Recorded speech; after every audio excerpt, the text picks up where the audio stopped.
paling basic banget untuk kita dapat uang tanpa harus mengeluarkan modal ya ngajar les. Ternyata enggak. Berlanjut dia.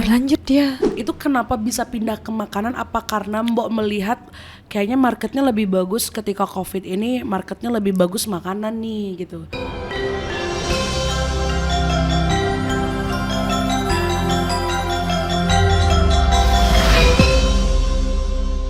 Hai semuanya, so welcome back to Dari Sisi Muda Official. Boleh tepuk tangan dong semuanya. Finally kita kembali lagi, dan teman-teman jangan lupa yang sebelumnya di like dulu, di komen dulu, ditonton dulu, karena yang sebelumnya juga narasumbernya keren-keren. Apalagi hari ini kita bersama womanpreneur kebanggaan Gianyar, ini dia Mbok Krilas. Yeay, loh kok Mbok Krilas sih? Maksudnya Mbok Hair. Kita manggilnya Mbok Hair karena Mbok Hair ini merupakan salah satu womanpreneur yang sangat amat menginspirasi Canda tentang perjalanannya. Cuman sebelum kita berlanjut ke apa sih yang sekarang sudah Mbok Hair punya gitu ya, kita pengen tahu dulu siapa sih Mbok Hair, karena kan teman-teman semua belum pada tahu ya Mbok Hair ya. Jadi pepatah pernah mengatakan tak kenal maka tak sayang. Asik. Tapi kalau udah sayang malah ditinggalin. Iya.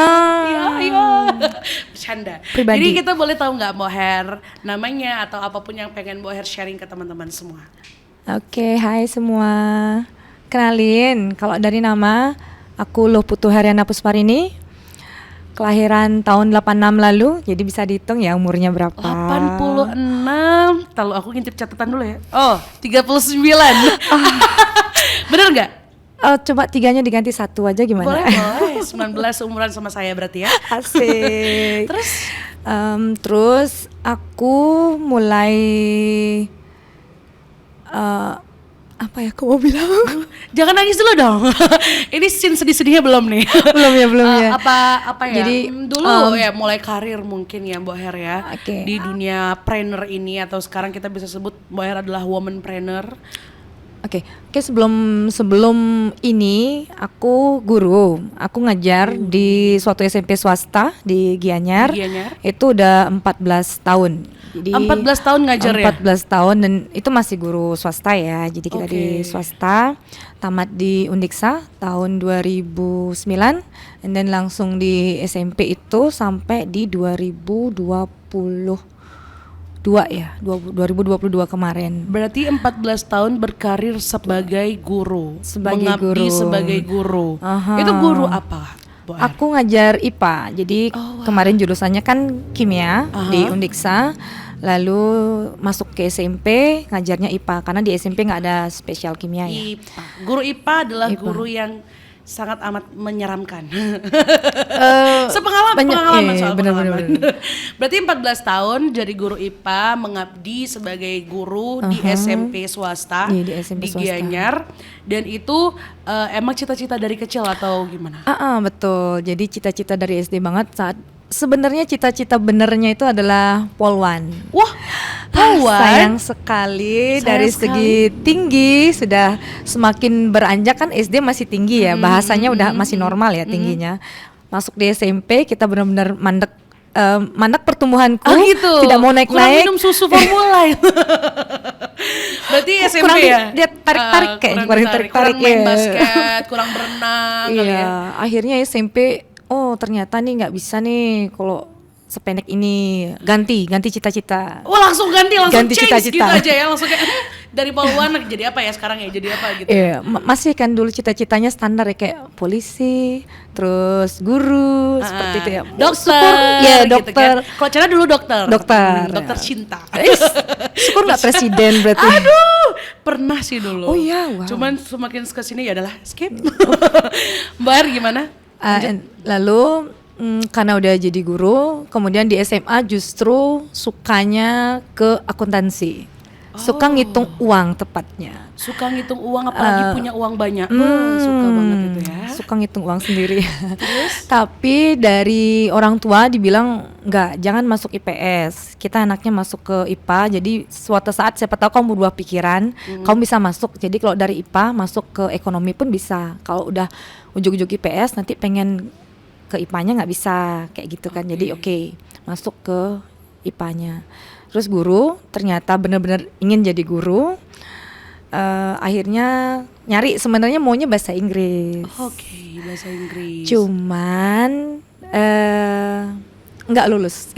Nggak lulusnya itu? Nggak lulusnya kan ikut Tes. karena ya nggak lulus tesnya karena bahasa Inggris di rapot juga nggak begitu bagus. Akhirnya yang masuk kimianya. Oke. Kayak gitu. Emang kalau nggak bahasa Inggris kimia sukanya memang dua itu. Kayak gitu. Oke. Karena pernah tes bahasa Inggris, gimana kalau sekarang kita pakai bahasa Inggris aja? Oke.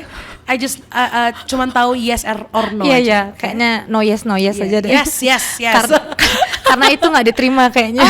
Oke, tadi berarti pernah pengen di bahasa Inggris cuman tidak lulus, and then baru langsung ke Kimia. Kimia. Aku suka kimia. Oke, setelah itu Setelah itu kuliah, memang dari kecil itu suka banget yang namanya jualan. Jadi dari kakek, bukan kakek, dari nenek.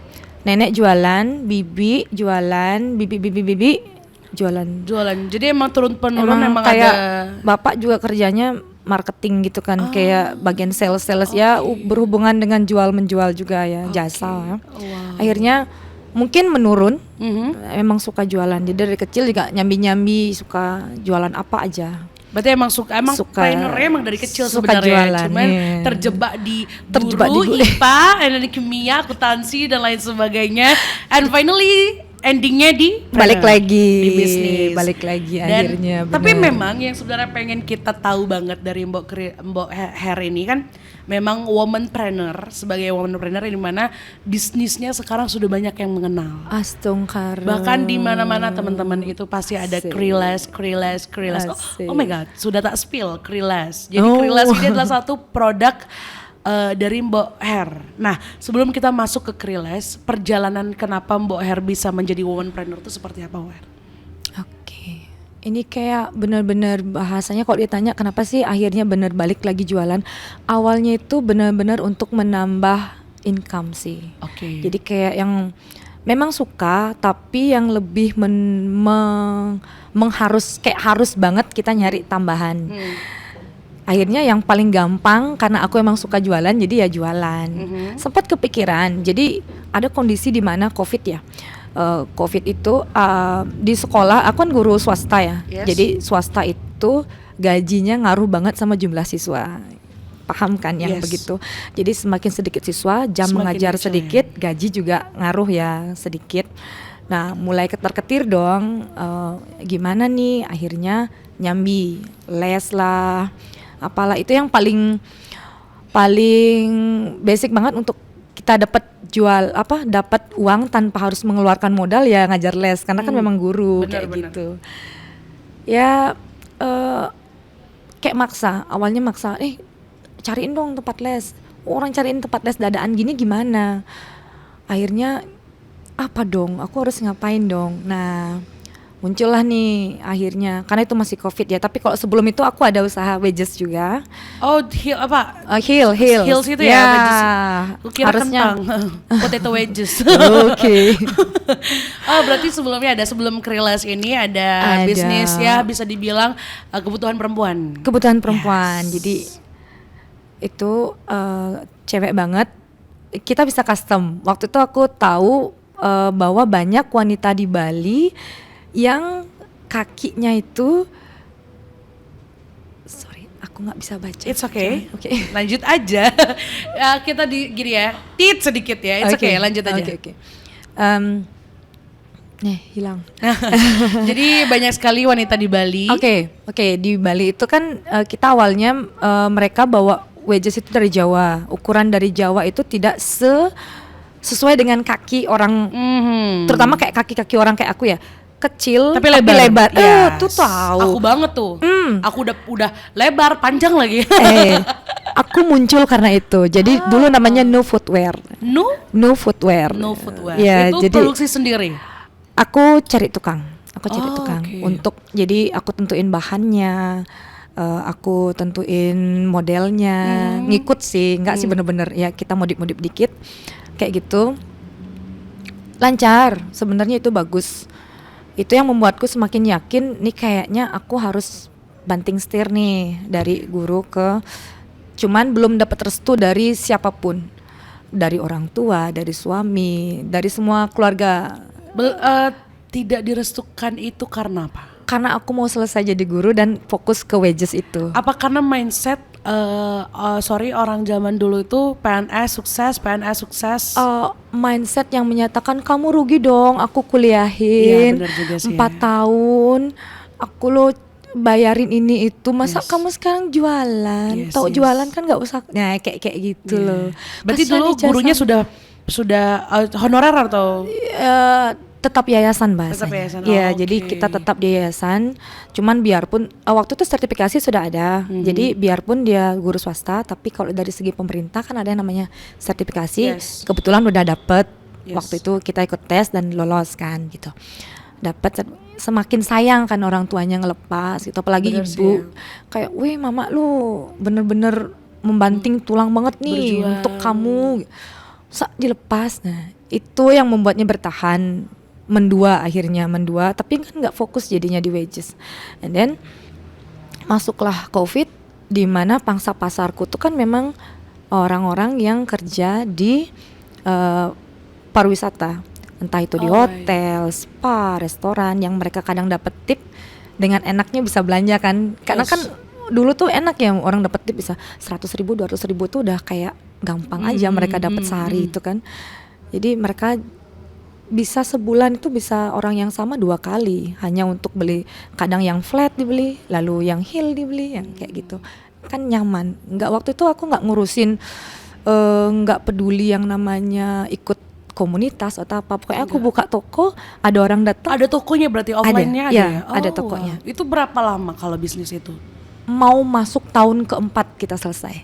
Berarti 4 tahun. Iya, Mau masuk berarti 3 tahun ya bisa kita bilang ya. iya. 3 tahun lebih lah 3 ya. tahun lebih. 3 tahun lebih itu dari 2016. Enggak dong. Udah 4 tahun. Udah 4 tahun. Udah 4 tahun. Udah nyaman sebenarnya. Ya, tapi kenapa stop? Karena COVID itu. Karena COVID. Pas banget COVID, stuck banget. Aku baru ngambil kur waktu itu. Ngambil kur and then langsung PPKM ya namanya ya. Lupa aku. Kita nggak boleh keluar. Terus Oh ya, yang di awal PPKN itu ya. aku baru produksi sendal banyak, dan ternyata di tahun 2022 itu udah mau putus kontraknya. Berarti kan harus bayar. Yes. Sementara yang mau dipakai bayar itu udah mau hampir tipis karena pemasukan dari sebulan itu udah nggak ada Nggak kan. ada, ya. Padahal baru kemarin produksi massal untuk kan minjem uang untuk produksi wagesnya kan gitu, mau menyambut hari raya nih ceritanya kan. Toto nyepi itu langsung sepi yang berkepanjangan, sampai tak kira kan paling kayak Gunung Agung kemarin berapa bulan udah. Ya. Kan sempat Gunung Agung meletus kan, berapa bulan udah Udah oke. normal gitu ya. Ternyata enggak, Berlanjut dia. berlanjut dia sampai seterus-terusnya. Kita udah bingung nih, kontrakan udah mau selesai, berani nggak nih bayar, sampai kapan? Yes. Kalau bayar nanti, nah kita karena modalnya tarik ulur ya. Iya, iya. Kecuali kalau emang waktu itu modal gede, main hajar aja. Yes. Cuman waktu itu modalnya memang ngepas lah bahasanya, kayak nggak berani ngambil risiko kalau ini diperpanjang. Lah iya kalau berhenti, kalau terus ini modalku untuk ruko lumayan kan. Benar. Akhirnya kita putuskan untuk berhenti, tapi sebelum berhenti udah tahu gelagatnya buruk ya, pindah ke makanan. Nah, kan dari produksi barang itu kenapa bisa pindah ke makanan? Apa karena Mbok melihat kayaknya marketnya lebih bagus ketika COVID ini, marketnya lebih bagus makanan nih gitu, atau gimana?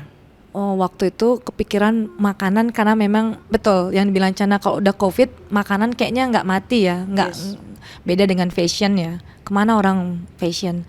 Akhirnya kita banting ke makanan, itu pun terpaksa ya sebenarnya. Jadi awalnya aku nggak suka masak, aku nggak ada basic menggoreng, maksudnya sekedar goreng Bumbu, telur kayak gitu. Buat oke lah bumbu ya. pun nggak ada basicnya dulu. Nggak, tumis-tumis doang. Jadi sebenarnya, jadi cerita awalnya gini. Aku suatu malam nih terbangun kelaparan, nggak ada apa kan.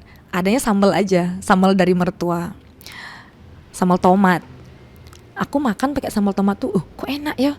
Ada, aku jual sambal. Jadi aku suruh Memek masak. Memek kan manggilnya, Memek masak deh. Nanti saya yang ini, yang jual. Aku memang lebih ke orang jualan, Iya, ke yang iya. jualan. Bukan yang produksi ya. Iya betul, bukan yang produksi. Akhirnya bener kan, masak.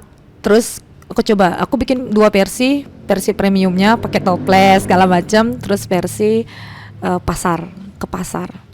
Ternyata di premiumnya aku diginiin sama yang mau beli itu, bikin baby cumi dong. Zaman itu lagi ngetren ya. Oh iya, sambal Kayak- kemasan itu ya. Betul. Ada yang tongkol lah, teri lah gitu ya. Itu lagi ngetren COVID kan, banyak lah yang brand-brand yang muncul untuk itu. Dan mertuaku bukan tipe orang yang bisa masak modern kayak gitu. Oke. Jadi mereka beli sebenarnya, cuman belinya karena kasihan. Oke. Aku nggak mau, aku dikasihani gitu banget gitu. Karena kan kalau beli kasihan sekali dong, nggak mungkin aku terus-terusan. Oke, ini sambal nggak worth it deh. Akhirnya ibu mertua nih bilang, Talas, dia pernah bikin, dia kan ibu mertua tuh tinggal di Buleleng. Oke. Dia pernah bikin keripik talas, ikut sama orang bantu-bantu gitu. Coba bikin, Memek tahu nih caranya gitu. Enggak capek. Maksudnya capek loh bikin. Bayangkan Prosesnya berarti gini ya. dari Oh, ya. motong, dari ngupas, Oke. nyuci, Yes. capek itu. Nggak mau, habis itu nggak ada opsi banget. Akhirnya deal. Oke, kita ambil talas. Dan ternyata awalnya juga kenapa sih aku milih talas? Aku suka talas, Chan. Aku nggak suka keripik singkong. Aku Oh, suka berarti keripik. lebih suka talas. Cuman yang di warung kan mainannya masih warung ya. Yang di warung aku temui itu dia 1 keras, 2 gatel, ketiga micin doang. Mesti ya aja. Oke. Udah ditambah buruknya lagi biasanya diisi pewarna. Pewarnanya kadang kuning-kuning agak gimana gitu ya. Iya, Kan iya, pewarnanya iya. nggak alami ya. Kayak aku mikir, aku nggak suka tipe yang kayak gini. Pasti ada orang juga yang nggak suka nih. Mereka suka talas tapi nggak suka tampilannya yang kayak gini. Aku coba nih bikin yang nggak usah pakai pewarna. Mertua bilang ini ibu bos saya dulu pakai kesumba loh, kan kesumba namanya. Iya. Enggak, kita nggak pakai gitu. Biar lebih cantik gitu kan. Enggak apa-apa, nggak cantik. Akhirnya cobalah, dibantu sama mertua, gini caranya, gini. Akhirnya tetangga tester kayak Oke, gitu. kasih tetangga Muter-muter ya, dulu, cobain dong, muter-muter, gitu masih free, gratis. Dikasih lah masukan kayak tadi tuh, Chan, kayak kamu nyobain sticknya. Kurang ini, kurang itu, lebih ini, lebih itu. Akhirnya udah di bulan Juni waktu itu, Juni 2020, coba post masih Facebook ya, belum main Instagram, masih di Facebook. Dikasih foto, kita post, dan ternyata ada yang suka. Dan luar biasanya yang suka itu dari Depok, Chan. Wow, langsung Tempat- keluar Bali. Iya, nggak ngerti juga. Mungkin dibantu sama Tuhan juga ya. Entah kenapa dia percaya sama aku yang dia nggak kenal. Dia langsung pesan 2 kilo. Waktu itu aku yang cuman ke warung. Aku bawa ke warung, Chan, kemasan kecil-kecil tuh. Kecil-kecil tuh ya. Nah, aku jepret-jepret, aku isi merek. Aku masih fotokopi mereknya, Chan. Nggak kenal stiker, nggak tahu di mana bikin stiker. Aku nggak ngerti di mana bikin. Aku printnya di sekolah, Chan. Ya ampun, maafkan saya. Nih sekolahnya Oke, denger nih. fasilitas printnya di sekolah, aku potong-potong manual, aku jepret. Oke, aku jual kayak gitu. Tiba-tiba aku post, and then orang Depok, loh, Mak dari mana Depok? Kok bisa dia percaya? Dan dia bilang kayaknya enak, boleh dah langsung aja sekalian 2 kilo. Bilang.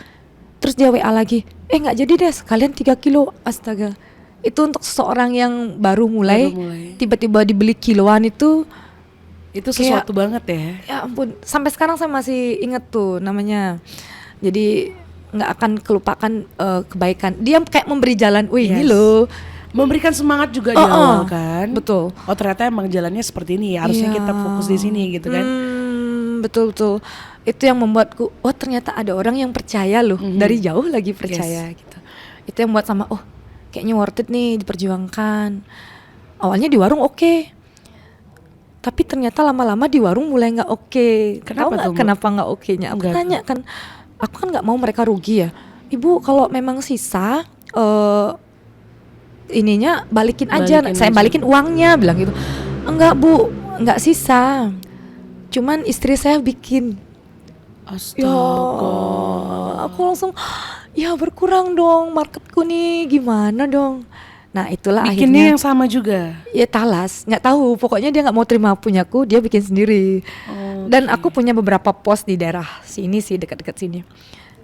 Alasannya mirip-mirip gitu, ada istrinya, ada tetangganya, ada ponaannya, pokoknya intinya mereka Tiba-tiba bikin semua lah ya. produksi talas ya. Akhirnya, aduh, nah itulah yang buatku semangat di Shopee. Oke. Tiba-tiba aku harus membuat deskripsi, itu kadang ngeselin ya Chan ya, buat deskripsi, ukuran produk berapa, dan itu untuk aku yang baru tuh agak ribet gitu ya ngurusinnya. Tapi akhirnya karena udah nggak ada jalan, dijalanin itu. Belum kenal HIPMI waktu itu, belum kenal yang namanya ngurus NIB, belum tahu PIRT, tapi udah coba. Oke, terus? Jadi kayak gitu, sampai akhirnya aku pikir, nih kalau aku terus kayak gini, kayaknya nih aku bakalan saingan sama nenek-nenek semua nih gitu. Kan yang bikin nenek-nenek tuh, dia saingan sama nenek-nenek, masa sih sarjana saingannya ini, sama dong levelku jadinya nih. Bukan sih merendahkan Iya, ya, paham. tapi aku yang benar-benar harusnya bisa lebih dari ini. Nanya kan, ada kebetulan pernah dengar anak alam nggak sih? Anak alam. Nggak ya. Jadi ada suatu saudara, masih saudara, dia memang suka komunitas. Aku nanya, ada nggak sih komunitas untuk usaha-usaha gitu? Dia bilang, wih masa nggak tahu HIPMI? Apa tuh? Cari nih Instagramnya gitu. Tak cari Instagramnya, tak DM, boleh nggak gabung? Waktu itu kebetulan baik banget sama, masih Tom Gonggong waktu itu. Oh, waktu zamannya Tom Gonggong. Tom Gonggong, dia bilang, nggak apa-apa, bisa. Ternyata keterima So nih, welcome itu ya. keterimanya gitu. Waktu itu baru tahu yang namanya ikut pelatihan. Ada pelatihan pertama waktu itu di Dimension. Oh, jadi orang kalau bikin keripik tuh harus ikut acara-acara gini nih. Iya. Baru tahu perkembangannya ya waktu itu ya. harus bikin label, nggak asal bikin nama terus ini. Ternyata ada aturan mainnya. Oke. Barulah akhirnya dari satu komunitas yang lain, dan terus begitu sampai akhirnya aku merasa oke, aku mau fokus di sini. Kayaknya ini benar lebih jiwaku ya. Kalau produksi yang ada kemasan ini dari kapan, Mbak? Ini itu muncul, nah itu di 2021. Berarti udah 1 tahun selama Iya, ada di dunia bisnis ini ya? Kan Mbak mulai 2020 Juni. Terus di 2021 itu kita mulai kemasan yang print. Oke. Baru di print. Jadi awalnya itu kan masih stiker nih. Jadi aku bikin kertas coklat itu kali pertama namanya Krilas itu di 31 Desember 2020. Itu karena aku ikut acara di Beji. Jadi ada teman ngajain, yuk. Jadi sebelum Krilas itu namanya Keripik Keladi Bu Marni. Oh, Nama pakai mertua. ya. Masih kayak, karena aku lihat role modelnya gitu Iya, kebanyakan orang. Benar. Keripik ibu ini, Ibu ini gitu ya. Instagram ini, WA ini gitu. Heeh. Itu role yang aku Iya. tahu. Nggak pernah tahu yang harus, karena menurutku kemasan gini itu punyanya pabrikan besar. Iya. Apalah aku gitu. Gitu waktu itu berpikir. Jadi aku cuma isi nama, terus nomor WA segala macam. Ikut di Beji itu, ternyata mereka welcome. Itu pertama kali masuk hotel. Anak warung, Finally, gitu ya. anak warung masuk hotel itu kayak gitu. Ini hotel ya. Jadi waktu itu kayak mereka welcome. Terus itu dah ikut komunitas, dikasih tahu di 2021 beranikan diri cetak kemasan. Tapi sebelum cetak juga kita sempat tempel stiker loh, Chan. Oh ya? Aku bikin desain ala-ala aku, terus stiker full. Pokoknya biar kayak orang pabrikan lah ceritanya. Kan Tapi aku kemasannya pakai apa? Karton. bukan. Setelah di Beji itu langsung aku pakai aluminium foil, Oh. tapi aku tempel full stiker. biar kayak printan ceritanya. Beli kemasan 100 piece aja. terus aku tempel stiker, sampai aku sempat dulu ikut Bali Bangkit Chan dengan itu dikit diginin sama ibunya. Kamu bikin kemasan berapa nih harganya nih? Tempel stiker banyak gini-gini. Jangan-jangan kemahalan kemasan ketimbang keripiknya nih, bilang gitu. Dari sana aku pikir, oh tidak, mereka tidak boleh bilang beli kemasan. Mereka memang dapetin keripik yang premium. Iya, nggak seperti yang di warung-warung itu. Ini nggak, memang worth it kamu beli ini dengan harga segitu. Bukan karena beli kemasan kamu mahal gitu. Aku itu yang membuat kayak, oh nggak dong, bukan karena itu loh. Ini memang sama kayak kamu kan cantik nih. Kasian banget kan kalau kita cuman pakai baju yang baju bobo gitu misalnya kesana kemari, padahal kasian ya, sama kayak gitu.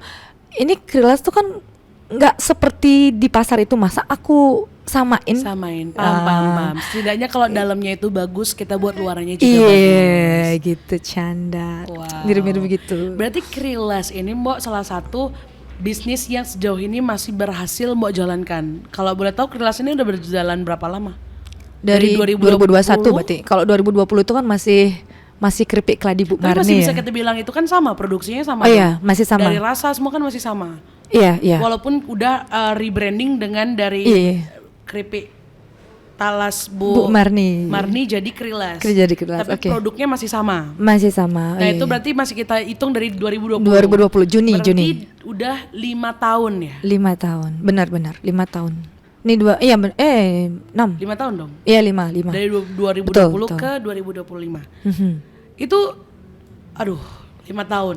Lumayan ya. Kayak 1 tahun aja tuh pasti struggle-nya betul. Buat pusing, buat mual, asam lambung, penyakit semua kumat gitu kan ya.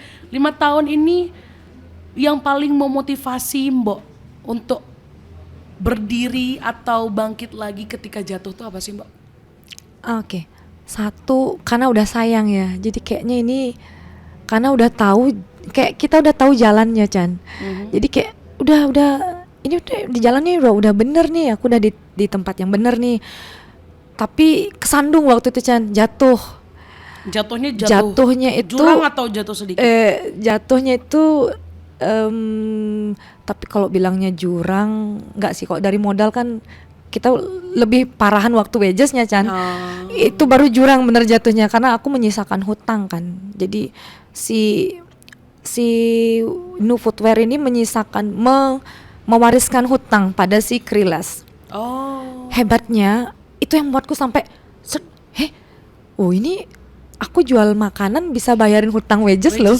Wow. Yang itu baru kemarin, jadi baru ngambil hutang banget kur. Mana berani lagi ngambilnya segitu kan. Baru jalan berapa bulan udah main COVID aja. Ternyata dia yang bayarin. Berarti ini worth it loh aku pertahankan. Dan itu yang membuatku ingin terus. Apalagi sekarang udah kayak kita anggaplah kayak dulu sendiri. Terus sekarang udah berkeluarga karena udah punya ibu-ibu kan. Jadi aku tanggung jawabnya bukan hanya ekonomiku aja, tapi ke mereka juga. Jadi kayak apapun problemnya, kayak kemarin sempat kirim banyak, retur banyak. Kita kan kebanyakan konsinyasi ya Krilasnya. Jadi gitu ya? Hanya baru beberapa aja yang beli putus, kayak di beberapa hotel ada yang beli putus. Hotel semuanya beli putus ya. Hotel beli putus. Retail itu cuma Delta yang beli putus. Sisanya itu masih konsinyasi kan. Itu tuh mereka bisa aja PO banyak-banyak, tapi returnya banyak. 2 bulan sebelum expired mereka main retur. Berarti itu jadi salah satu tantangan untuk Krilas ya? Tantangan banget, bener. Dan selama 5 tahun itu untuk bangkit kembali. Nah tadi Mbok di awal sempat bilang kalau keluarga tidak mendukung. Setelah tahu Krilas ada di titik ini, gimana keluarga? Nah, waktu itu kan waktu di wages benar-benar dikekang banget. Dan tahu nggak kenapa keluarga berhasil memprovokasiku? Kenapa? Karena aku nggak yakin.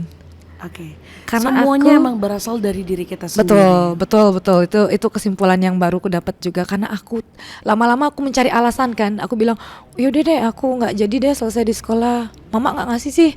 Alasan aja ternyata itu. Itu hanya alasan untuk menutupi. Untuk kita di zona nyaman kita gitu. Untuk menutupi ketidakberanianku. Dan ternyata semuanya berasal dari diri sendiri. Betul. Dan di Krilas inilah mau mereka gimana bilangnya tidak, jangan. Enggak, aku bilang enggak, aku udah yakin nih, aku udah yakin ini bener, ini udah bener nih.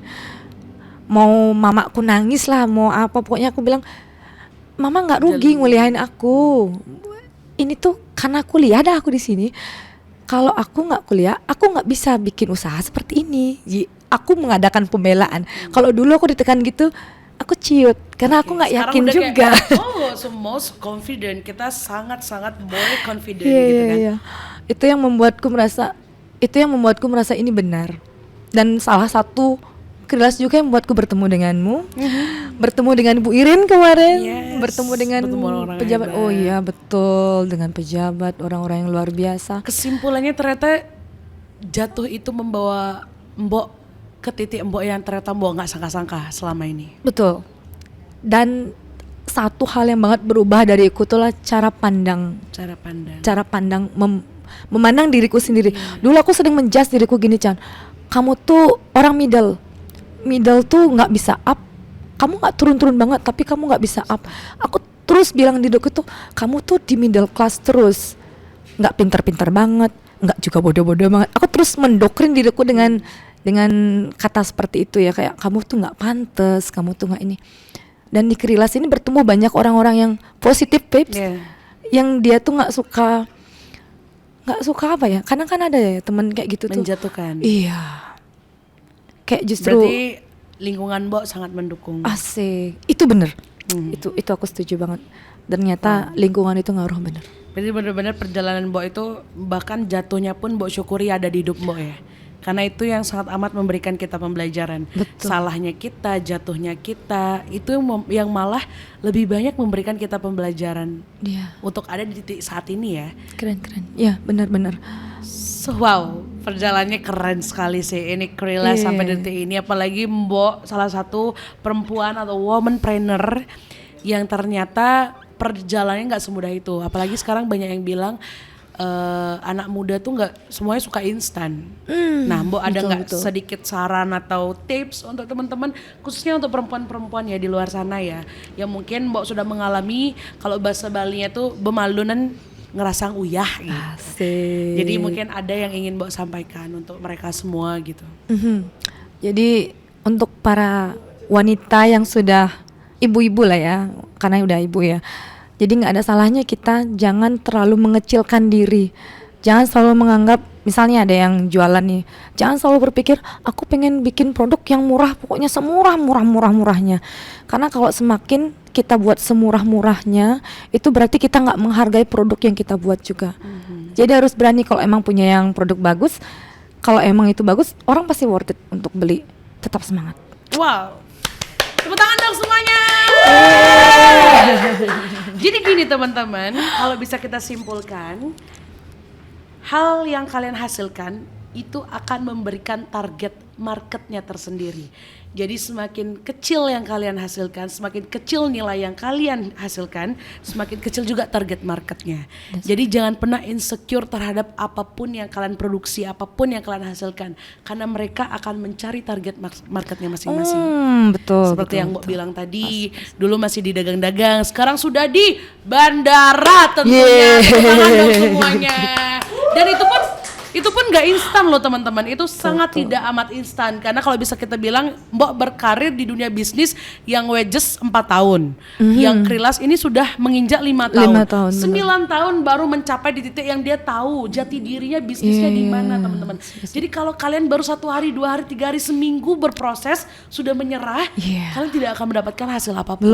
Belum ya. Baru selangkah apapun. Bahkan itu kayak akar aja belum tumbuh gitu. Akar aja belum stabil tuh mulia. Benar. Jadi teman-teman yang bisa kita tangkap dari Mbok Krilas ini banyak ya. Sejujurnya banyak. Karena yang pertama, beliau perempuan, beliau bekerja keras untuk keluarganya, beliau bekerja keras untuk dirinya, dan bahkan sekarang beliau memiliki usaha yang memperkerjakan banyak orang yang sedang memperjuangkan hidupnya. Iya, betul. Gitu, itu yang luar biasanya sebagai pengusaha ya. That's why anak muda sekarang yang seumuran aku tentunya, ayo kita memulai untuk memberikan dampak kepada orang lain. Betul. Kalau punya usaha, dampaknya kita bisa mempekerjakan orang yang sedang membutuhkan Berbagi pekerjaan. ya. Berbagi tentunya. Betul. Kita thank you so much Mbak Krilas. Yeay. Aku kebiasaan manggil Mbak Krilas karena kayak ngelihat mukanya Mbak Krilas aja langsung kayak ih, Mbak Kayak Kripi nih gitu. Jadi brandingnya udah berhasil banget gitu loh Mbak. Tepuk tangan dong untuk Krilas. By the way, Krilas bukan namanya aja yang gede teman-teman. Nih produknya nih lihat, Krilas gitu. Udah bukan Krilas lagi namanya, tapi Krilas gitu. Produknya satu lagi ambil dong, Bu. Ini bisa udah hilang ya. Ini cocok. Oh ya, ini cocok untuk yang kayak ini fun game seru deh dapat ini Mbak ya. Ini dikemas juga, ini dijual juga, diproduksi juga ya? Oh, belum. Belum ya. Jadi nanti mungkin akan ada spesial. Iya, Jadi nanti spesial. kita launching, nanti kita akan kolaborasikan di Instagram, di platform media sosial kita masing-masing. Nanti kita akan promosikan Krilas. Kita sama-sama membangun Krilas ini menjadi cemilan favorit orang Bali khususnya sedunia khususnya. Tepuk tangan dong semuanya. Keren. Thank you Mbak Krilas, thank you so much for Thank you, today. Canda. Gak kerasa sudah hampir setengah jam kita ngobrol malam hari ini. Oh Wow. malam ya, ini udah malam ya. Udah malam Sore ya. hari ini tentunya banyak insight, banyak pembelajaran yang kita dapat. Terima kasih banyak. Semoga Krilas kedepannya khususnya Mbak Her juga selalu memberikan dampak yang positif untuk lingkungan sekitar. Astagfirullah. Thank you sudah berbagi dari sisi muda. Terima kasih, Semoga Chandra dengan yang adanya muda. Krilas juga bisa membantu teman-teman yang ingin menuangkan ide kreatifnya, inovasinya, yang ingin berkolaborasi dengan Krilas. Tentunya kemarin juga Krilas sudah berkolaborasi dengan Beli Rakajana ya Oh, keren. Iya benar. untuk pembuatan logo. Kita ini masih ada waktu nggak sih aku cerita? Masih dong, silakan. Ini tuh benar-benar malak banget dari Raka. Malak. Karena aku benar-benar nggak bayar ya, jadi benar-benar malak. Wow, berarti beliau juga jiwa sosialnya dalam membantu temen. Raka Jana itu luar biasa. Banyak salah satu inspirasi saya adalah Raka Jana ya. Jadi Wow. saat dia bilang, "Mo itu nggak apa-apa, Mo. Ini worth it untuk mau perjuangkan." Saya banyak berguru juga. Saya banyak berguru banyak banget dari Tum Ari, Raka Jana. Pokoknya dan enaknya bener yang kamu bilang tadi itu ketemu dengan lingkungan Yang baik. Iya. Bener. Sebenarnya lingkungan yang baik itu nggak ada lingkungan buruk dan lingkungan yang baik. Gimana kita merespon lingkungan itu aja. Semua lingkungan baik, semua lingkungan mungkin ada hal baiknya, ada hal buruknya. Tapi kembali ke kita meresponnya lingkungan itu seperti apa. Betul. Thank you, wah ini logonya keren banget dari Beli Rakajana. Tepuk tangan juga untuk kolaborasi Krilas dan Beli Rakajana. Kebetulan juga kemarin waktu Beli Rakajana jadi guest star kita, produk yang dibawa adalah Krilas. Wow, keren banget. Thank you Krilas, thank you Mbak Her. Terima kasih sudah hadir di Dari Sisi Muda. Dan next kita bisa sharing-sharing lagi, boleh ya? Nanti kita sharing-sharing banyak hal lagi. Thank you dong. Nanti kalau aku bilang dari sisi muda, Mbak Her bisa bilang untuk anak muda. Boleh ya? So, teman-teman semua, dari sisi muda, Untuk anak muda. thank you. Terima kasih Mbak. Sukses selalu. Terima kasih sudah datang ke Dari Sisi Muda. Thank you.